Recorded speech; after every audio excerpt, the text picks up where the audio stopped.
Hi everybody, welcome back. Now that we're done with Green's theorem, we're going to jump back to chapter 15 and learn about triple integrals. I'm going to skip the derivation of triple integrals. It's very similar to how we derive double integrals, just now with 3 dimensions, and go right to examples and definitions of integrating over boxes.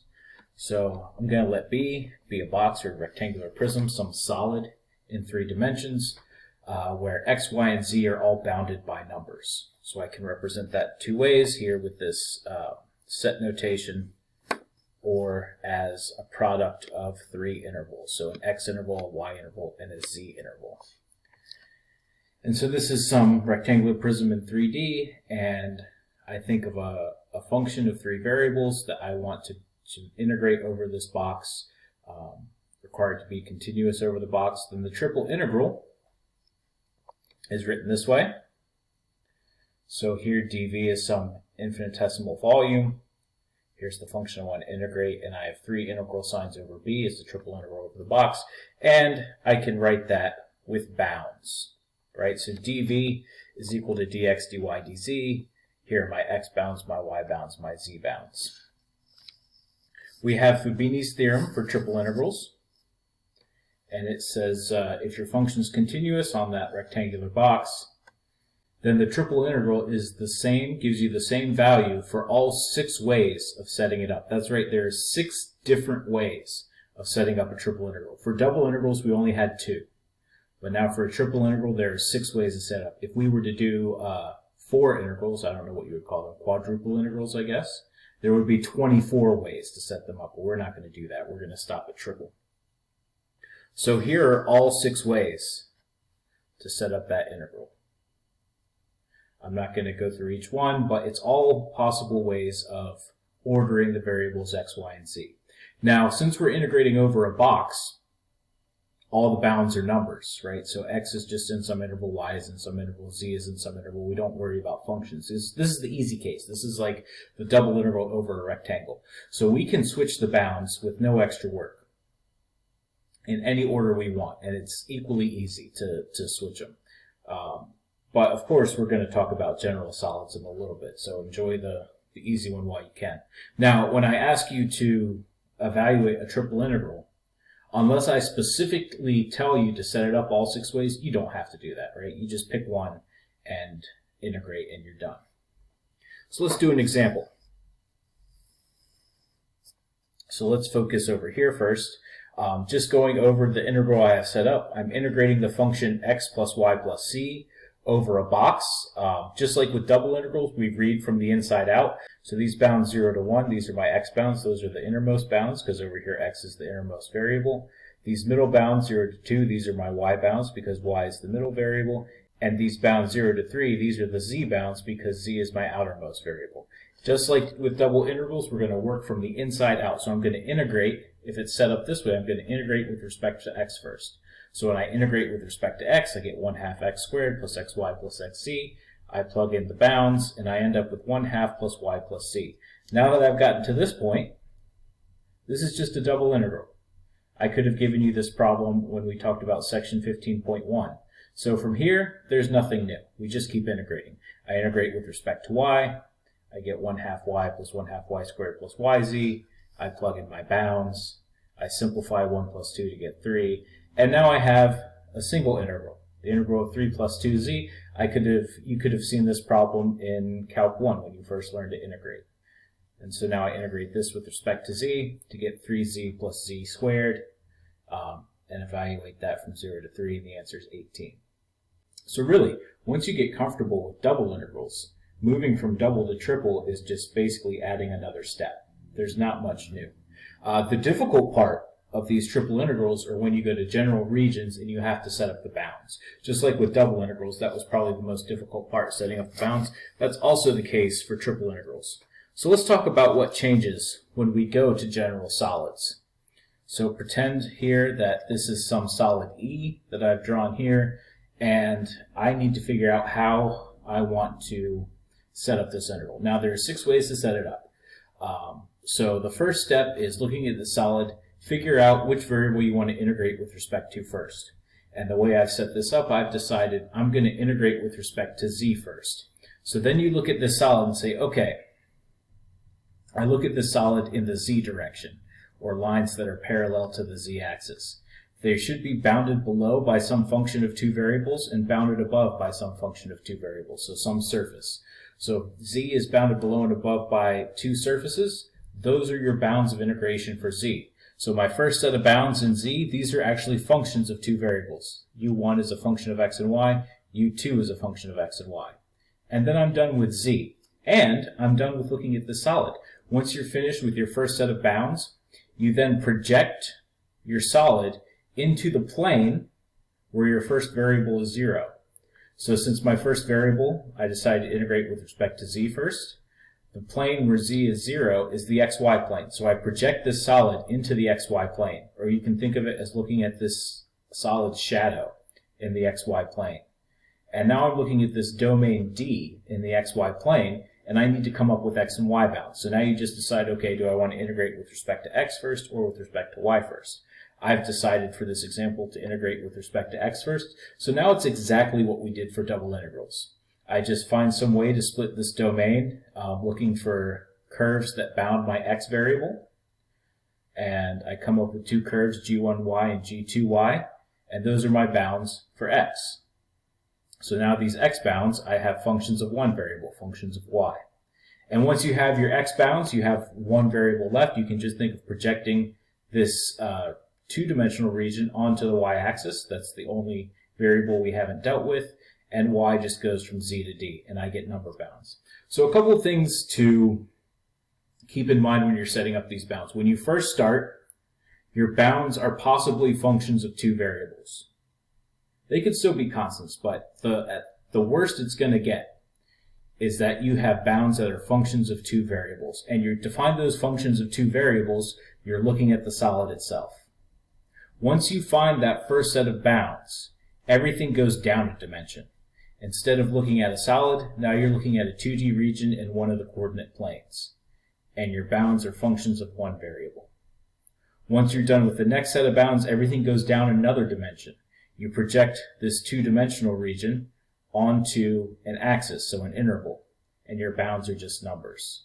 So you can think that every time you figure out a set of bounds, your problem gets easier. Your problem gets one dimension less. Then once you have all three sets of bounds, you're ready to integrate. Okay, let's look at an example. This example says evaluate the triple integral of x, so we're integrating the function x, where E is a tetrahedron formed by the coordinate plane, so it is the xy plane, the xz plane, and the yz plane, and 2x plus 3y plus z equals 6. Well, 2x plus 3y plus z equals 6 is another plane. So the first step is to actually plot the region. And the easiest way to do this, we know what the coordinate planes are. The easiest way to plot this plane is what we did way back in chapter 12. Find the x, y, and z intercepts of this plane. So pick a variable, plug in zeros for the other variable. So if I plug in zeros for y and z, my x-intercept is 3, my y-intercept is 2, my z-intercept is 6. And so I can draw this region. There's the tetrahedron there. So this plane, that's the plane 2x plus 3y plus z equals 6. And then the other three planes that form the tetrahedron are just the coordinate planes. So that gives you an idea of the solid we're going to integrate over. And thinking ahead, I'm going to need some way to represent this third plane. The coordinate planes are easy to represent because there's always one variable set equal to 0. So this is going to be the more difficult plane to represent. So I've just gone ahead and solved this plane for all three variables. So this is the same plane written 3 times, just solved for a different variable. Okay, now moving on, I need to choose a variable to integrate with respect to first. So at this point it doesn't matter. You can pick x, you can pick y, you can pick z. And then I'm going to use this solid to figure out what my bounds of integration should be. So I'm going to set this up all 6 ways. So instead of picking a variable to integrate with respect to first, I'm just going to talk through what happens when you make each choice. So if I decide I want to integrate with respect to z first, I start looking at this solid and think about traveling through this solid with lines that are parallel to the z-axis, so traveling in the z direction. And I say, okay, if I'm traveling in the z direction, I'm always starting at some plane and always stopping at another plane. And I'm increasing in the direction of the z-axis. So if you look at this, I'm always starting in the xy plane, which is the plane z equals 0, and I'm always stopping at this plane, 2x plus 3y plus z equals 6, because this is this kind of slanted plane that connects everything. So my z bounds are from the xy plane to this tilted plane. So z goes from 0, which is the equation for the xy plane, to 6 minus 2x minus 3y, which is the equation for this other plane when I solve for z. If I want to integrate with respect to y first, I look at this solid and I say, okay, I need to think about moving through this solid in the y direction. So think about lines that are parallel to the y-axis, moving in the same direction as the y-axis. And these lines always start at this triangle in the xz plane, which is the plane y equals 0. And they're always stopping at this tilted plane again. So my bounds for y go from 0, the xz plane, to the plane 2 minus 2/3 x minus 1/6 z, which again is this same plane, just solve for y. And so now my x bounds, I would do the same thing. If I decide to integrate with respect to x first, I think about moving through this solid in the x direction. Okay? And so I think about lines going the same direction as the x-axis, and I'm always starting at this triangle in the yz plane. That's the plane x equals 0, and I'm always stopping again at this tilted plane. So my bounds for x, if I decide to integrate with respect to x first, go from 0 to 3 minus 3/2 y minus 1/2 z, which is the same plane solved for x. Okay, now if let me just reiterate that if I gave you this problem to do and didn't say set it up a bunch of different ways, I just said evaluate this integral, you wouldn't do all three of these. You would just pick one of these. Okay, so you not have to do all this work. I'm just going through all the different ways so you can see or try to get comfortable with how you would do this and see all the possibilities. Okay, now, once you've come up with your first set of bounds, you project your solid into the appropriate plane and use that projection to come up with the rest of the bounds. So it's basically you're looking at the shadow of this object in the correct plane. So let's look at these.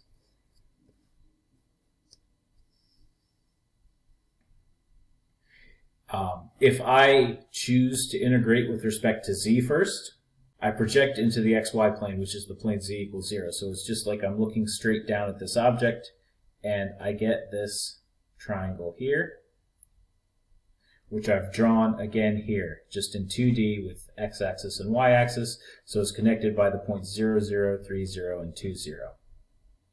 Okay? So now I need to come up with bounds of integration here. And if I decide to integrate with respect to y first, I travel through this triangle in the y direction. I'm going from 0 to this line, which is the line y equals negative 2/3 x plus 2. And in the x direction, then I can just project this triangle onto the x-axis. I'm going from 0 to 3. If I wanted to look at this triangle and integrate with respect to x first, so I move through this triangle in the x direction, x goes from 0 to negative 3/2 y plus 3, and then y goes from 0 to 2.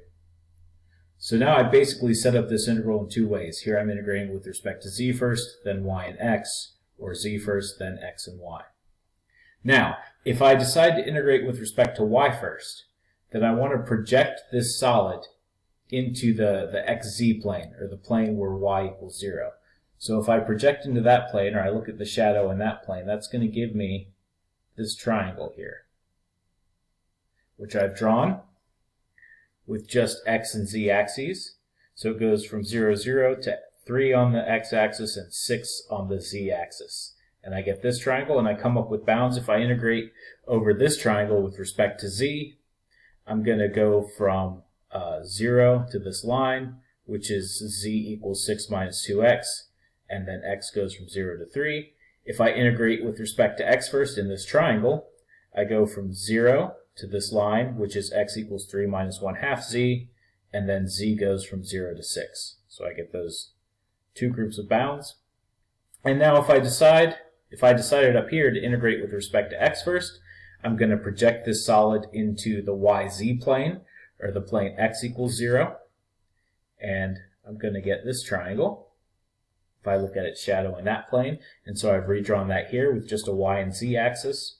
And I do the same thing. So if I were going to integrate over this triangle with respect to z first, I'm going from 0 to this line, 6 minus 3y, and then y goes from 0 to 2. If I integrate over this triangle with respect to y first, I'm going from y equals 0 to this line, which is y equals 2 minus 1, 6z, and then z goes from 0 to 6. So before I show you the integral setup all 6 ways, let me just note that these 3 lines, these 3 diagonal lines in my triangle, all of these 3 lines are part of this plane. That was not the coordinate planes. It's part of the plane, if I scroll back up, 2x plus 3y plus z equals 6. And it's the part of that plane that's in one of the coordinate planes. So since these lines are on that plane, I can use these equations to come up with the equations for my line. For instance, let's just look at this one. This line, the part of the plane that's in the yz plane, is just this equation when x equals 0. And if you look here, if I let this x equal 0 and I let this x equal 0, then I exactly get these equations. So sometimes you can use that to help you come up with your bounds. You just have to think, where are these lines coming from? Is this part of an equation I already have? So you don't have to sit there and figure out what the equation is from scratch. But sometimes you might have to come up with these from scratch. It just depends on the problem. Okay, now I found all these bounds and I have set up my integral 6 ways. So you can go ahead and take a look at that. This is basically Fubini's theorem in the general sense. It says that I've set this up 6 ways. I should get the same answer no matter which one of these I pick. Now, I can't just switch bounds. As you can see, if I switch x and y in this case, right? So if I go from xyz to yxz, which is the next one, I can't just switch the bounds.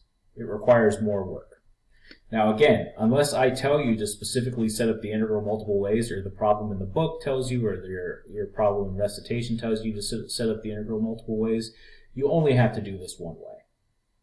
And starting in the next video, we'll finish this example by actually computing this integral.